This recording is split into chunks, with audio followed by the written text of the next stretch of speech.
Барлықтарыңызға сәлем достар, мен есімім Аяулым, сіздермен бірге қазақша SMM. Бүгін сіздермен біз фриланстағы мамандықтар жайлы айтатын боламыз. Қазір Қазақстанда фриланстағы ең үлкен саланың бірі бұл сатылым жасайтын менеджер. Яғни қашықтықтан сатылым жасайтын менеджерлер өте көп, және де екінші орында блогерлердің менеджерлері. Және де болашақта міндетті түрде таргетологтар, SMM мамандары, контекстный мамандар, және де копирайтерлер, дизайнерлер, моушн дизайнерлер, визуалдың дизайнерлері фриланс ретінде, яғни фрилансерлер ретінде өте активны жұмыс жасайтын болады.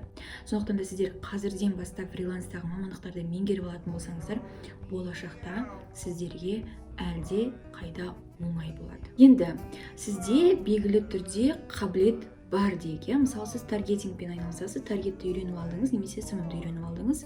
Енді ары қарай сіз қандай қадамдарды жасайсыз табыс табуға шығу үшін? Ең бірінші әрине клиент табу. Өзіңіздің қабілеттеріңізді жақсы тәжірибеде қолдану үшін сіз клиент табуыңыз керек. Ал мен үшін клиент табудың ең оңай әрі эффективті жолы бұл личный бренд қалыптастыру. Яғни әлеуметтік желіде, Инстаграмда болсын, ТикТокта болсын, Ютубта болсын, өзіңіздің жеке блогыңызды бастап, жеке брендіңізді қалыптастыра бастайсыз. Мен үшін бұл ең ұзақ мерзімде жұмыс жасайтын, және де көбінесе адамдарды тек қана личный бренд қалыптастыру үшін емес, адамдарды тұлға ретінде ашатын мүмкіндік. Екінші, әрине сіз резюме, кейс, портфолио жасап, вакансиялар іздей бастайсыз. Ең базовый вакансия іздейтін жерлер ол мына сайттар Қазақстанда.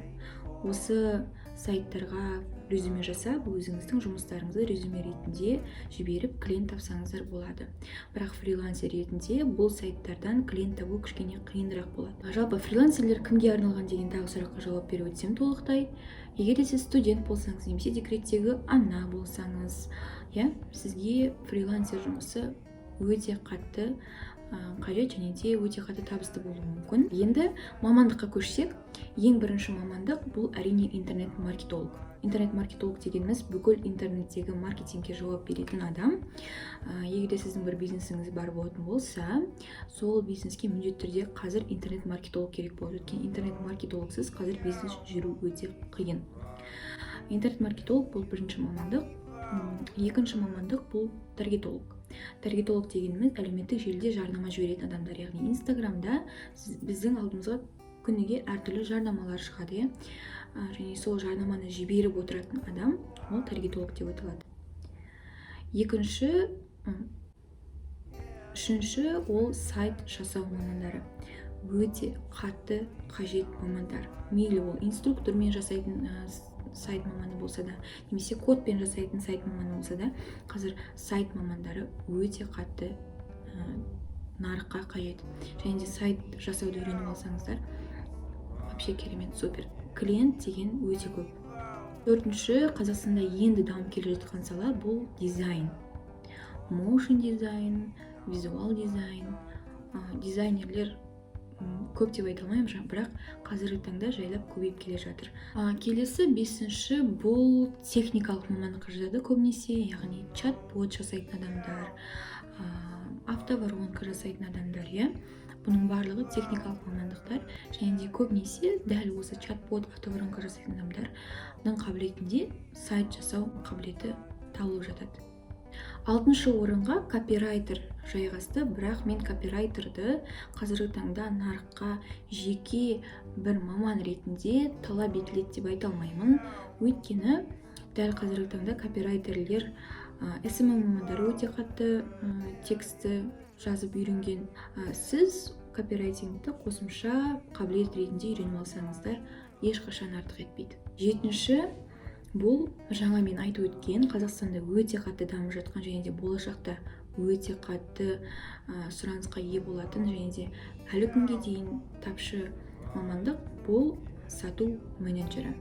Онлайн болсын, офлайн болсын, сату менеджерлері өте қатты нарыққа қажет. Жалпы сату қабілетін үйреніп алсаңыздар, сіздер қандай бір салада жұмыс жасасаңыздар да сіздерге өте қатты қажет болады. Мысалы, SMM мамандары өздерін дұрыс ұсыну үшін міндетті түрде өзінің қызметтерін, өзінің жұмыс уақытын сата білу керек.